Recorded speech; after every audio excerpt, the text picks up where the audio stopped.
Hello, I'm here today with first violin Ben Hancox and cellist Cara Berridge from the Sacconi Quartet. And we're going to be talking about my piece Heartfelt, which is the title track, I guess, of my new album. Hello, both of you. Very nice to see you. How are you? Very well, thank you. Very good, thanks, Rox. Yeah, it's lovely to be Great, here. great. So, first of all, I would love to hear from you about why this piece is called Heartfelt and why it's about the heart, because you did this amazing sort of multimedia project. Yeah, so it's quite a long time ago now, probably 5 years ago. We were given this opportunity to work with a group of technologists, basically computer geeks, who got to play with the quartet for a few days, and that was thanks to the wonderful Tom Morris at Bristol Old Vic. So they got to hack the quartet. And one of the projects that came out of that, they were just amazing ideas that all these technologists had about how they could use their technology and their skills to work with the quartet art form. Was a guy called Silas, who thought it would be good to design a heart that you could hold in your hand that was connected to the quartet. So that was really the sort of the genesis of that, and then we managed to get funding for that, and so the project was called Heartfelt, and we premiered it at the Spitalfields Festival as well as at the Bristol Old Vic, and the audience members got to walk around us. We were standing in the round playing Beethoven Opus 132, which is very much connected to health because Beethoven nearly lost his life before writing that quartet, so it seemed a very apt work to perform. And there were these beautiful wooden hearts that were connected wirelessly to the musicians. We were wearing heart rate monitors, and so whilst playing a late Beethoven quartet, the audience could hold our sort of beating hearts in their hands, and they were these beautiful wooden objects, and inside you could see who's the name of the player. So the audience were invited to share the hearts, and so you could be hearing Cara's heartbeat or my heartbeat. And so the idea was it connected the audience to the idea of pulse, rhythm, life, death, and it was an amazing experience. It didn't. Some people didn't love it because they just wanted to hear Beethoven, and some people said it was one of the most profound experiences they'd had. So we learnt a lot from it, and we hope to do it again in the future. But that was what Heartfelt was originally. I really hope you do it again because I would love to experience that. It sounds amazing. And was it off-putting at all for you to have people walking around you and knowing they could access your heartbeat at all? How did you feel about it, Cara? Well, actually, I didn't do it because I was having a baby. So Oh, one project that I managed to miss out. I was there for all the beginning thing, when we did it with all the technologists, but I wasn't there for the actual show, which was such a shame because I was off having oh. a daughter. But so I don't know, can't answer that question. But I imagine it was probably made. I think it would have made my heart rate go up quite a bit. Did it, Ben? Knowing that It did. people. It was amazing. We did have some. We had the data afterwards, but I mean, your question, Rox, about how it felt. I mean, it was a really heightened event, and it felt very. Of course, it felt unique and really exciting, quite scary, but very, very wonderful as Yeah. well to be part of something that probably hadn't been done before, and it was just wonderful to have just the to know that the audience was so excited, not just to hear the music, but to be trying this new thing. And what Mm. we as a quartet want to do is always to find the best way we can connect with our audience and communicate music. So it was fantastic, and actually it was interesting to see the heart rate data. That we were all very different, and some people's heart graphs were very similar throughout, and others were really really up and down. So it showed lots of things, really. Oh, well, I really hope you do it again. And so then Robin Ashwell, your viola player in the quartet, was saying that, you know, obviously that had a profound influence on you, all that project. And he was saying that he would love to continue that theme of the heart. And a day or two after he said that to me, I was having lunch with a wonderful Uzbek musicologist friend of mine called Dr. Razia Saltanova. And I was saying to her, you know, do you know, she's an expert in, you know, Eurasian musicology, really, from all over that part of the continent. And I was trying to pick her brains and ask her if there was any kind of music that directly related to the heart. And she immediately said yes, that in the 17th century, the court musicians of Uzbekistan would find the tempo before they started playing. They'd find the tempo by feeling their pulse. So they could start in a very sort of stately manner and then, you know, then go wild or whatever. But the idea was always to start in this very grand and stately way in these courts. So I decided to pursue that. And she was amazing. She gave me some authentic Uzbek dance rhythms and also some little snatches of fragments of 300-year-old melodies, which I've used in this piece. And there was also just a very few links of current day traditional Uzbek musicians playing these pieces. And one of the instruments that I thought was so evocative of that style of music was the dutar, which is a sort of plucked dulcimer type instrument. And I really wanted to find a way for you guys to be able to somehow replicate that. And so we looked at all sorts of methods. And in the end, it was pizzicato, so plucking the strings, but tremolando, so very fast movements of the notes. But you all had different ways of how you achieved that. Ben, how did you do it? So I ended up doing it. So I've got my violin here, actually. I ended up doing it sort of holding the violin like a guitar and using my thumb. So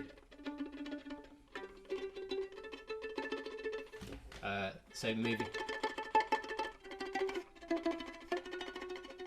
doing that, and it was a really strange thing, sort of trying to learn a new technique after we've been playing our instruments for all these years. And I remember talking to you about it, saying, yeah, we could try and do this. And I'd heard Robbie Lakatosh's this amazing gypsy violinist who can do sort of 2-finger pizzicato tremolo like this. But actually, it didn't work for me. I was better at using the thumb, and we all ended up having different. How did you do it, Cara? How did you do it? Well, I was quite jealous of the violins and Robin on his viola, because they were like going like this. So I tried it like this on my cello. Yes. I was like, oh, it's much easier like this. But yeah, I find it really difficult. I suppose because the strings are thicker, so like to get them to vibrate all the time. So I suppose for the violin, if we don't catch it massively, it still speaks. But then the cello, so when I was going backwards, it didn't always speak. So I tried very differently. I tried it with my thumb, which I quite liked, but it got a bit of a nail. So actually, I've tried a few different things, and I think actually on the recording, I ended up just like similar to Ben, using my finger, trying to go backwards and forwards, because otherwise it sounded too naily, like. But they all ended up sounding really different, didn't they? Like from all of it when we were doing it, which was quite nice actually, that they weren't all the same. But it was great trying to learn that. I remember sitting in my studio going, oh God, I can't learn. It was quite difficult, but it was fun. Yeah. Well, you were very game, and I really appreciated it. Thank you. And you all made it sounded fantastic when you all did it together. And this movement, this first movement, Uzbek processional. So we've got each different dance, I envisaged a caravan with camels and soldiers and carriages in the 17th century going down the Silk Road in Uzbekistan. And each of the stages of this caravan is a piece of music and a different dance.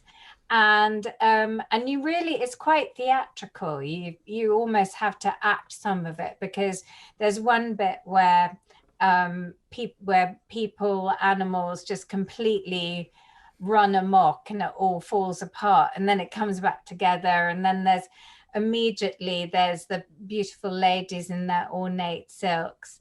But it's all this drama follows this very stately beginning where Ben has to feel his pulse to set the tempo, and then he starts tapping the pulse with his foot, and then you all join in with the tapping, and it sounds like footsteps of people starting off in the caravan.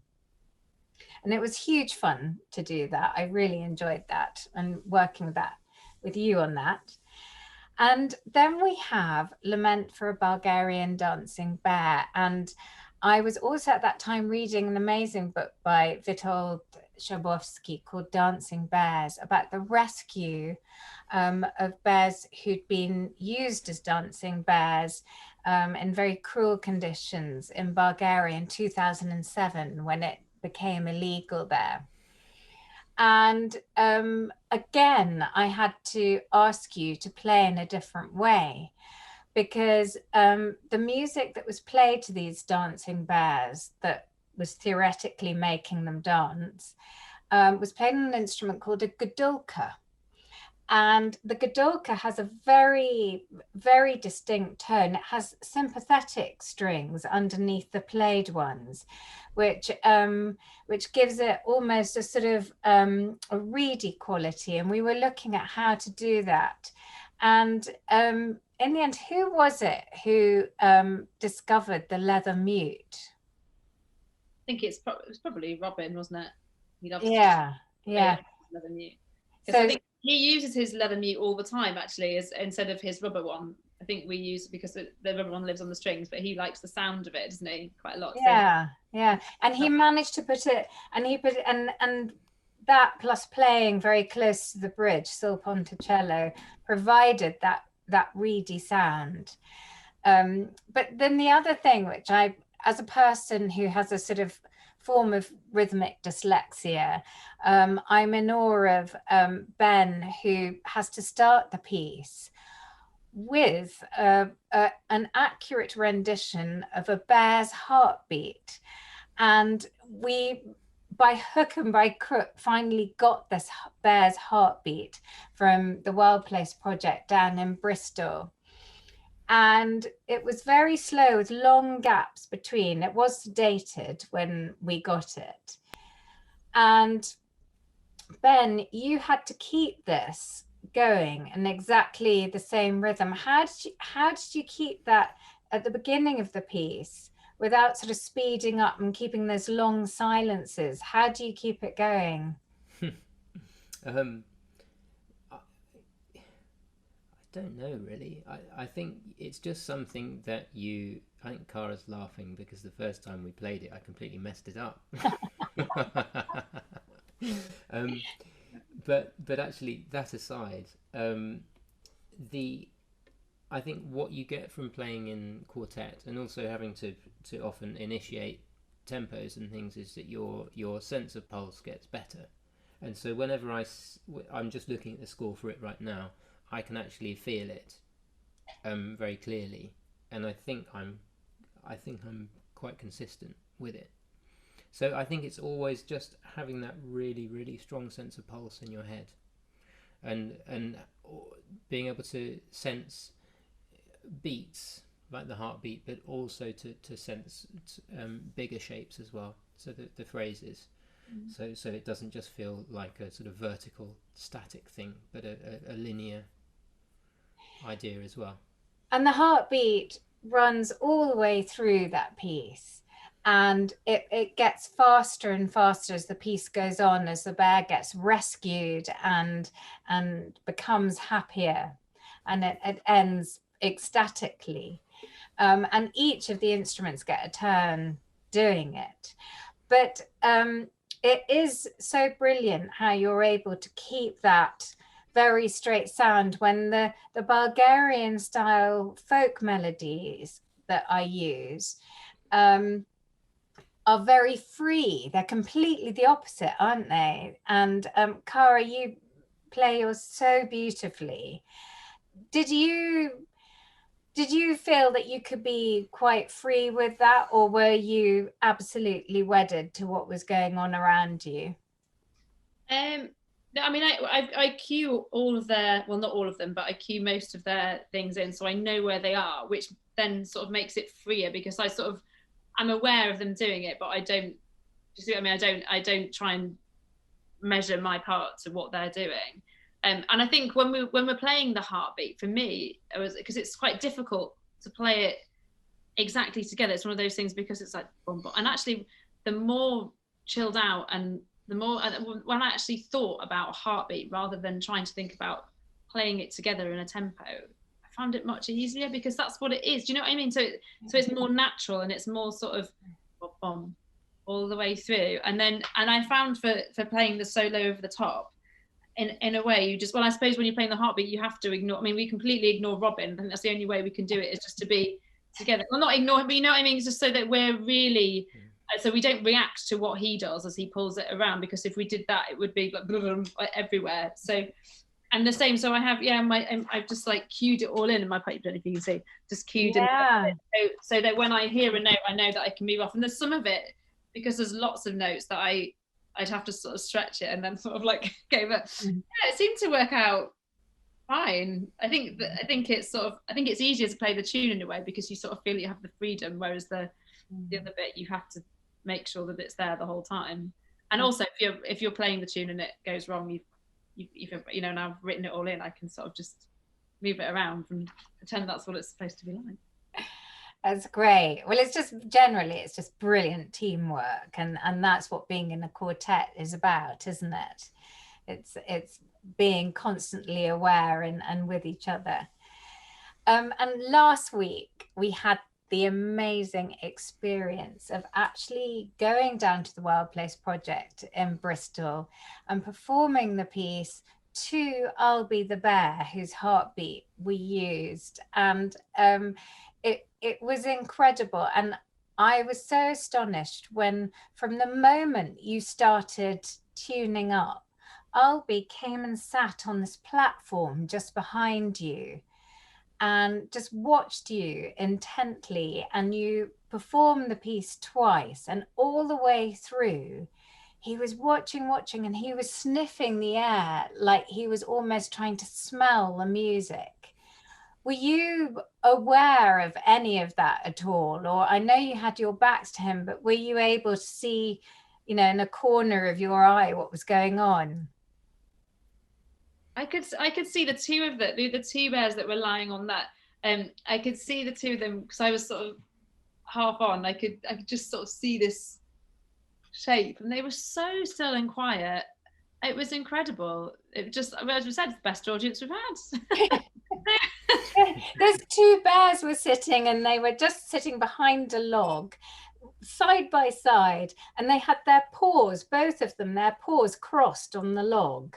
I mean, you could have been in the Wigmore Hall or something. I mean, they were so well mannered and so engaged with it all. It was absolutely extraordinary. And I think the thing that surprised me the most is that the vet, Michelle Barrows, said that they'd never listened to any music before. And that experience, and seeing how engaged they were with what was happening and how relaxed they were, because before you arrived on the walkway, they were jumping in and out of the water, they were playing, they were running around, they were really active, but they just completely chilled when the music came in. And it does make me think that there should be more musical interaction with animals anyway. And didn't Stockhausen do something with chickens? I don't know. Oh, I'm I don't sure know he that. did. That's ringing a bell. There's something recently in the news about that. There's a crazy music teacher or something. Is it in Scandinavia or something that takes all these class to go and play cellos to the cows, and they all get in their concert dress and they go and play to them. And are the cows more productive, or? I don't know. I didn't get that far. It's very expensive milk. Absolutely.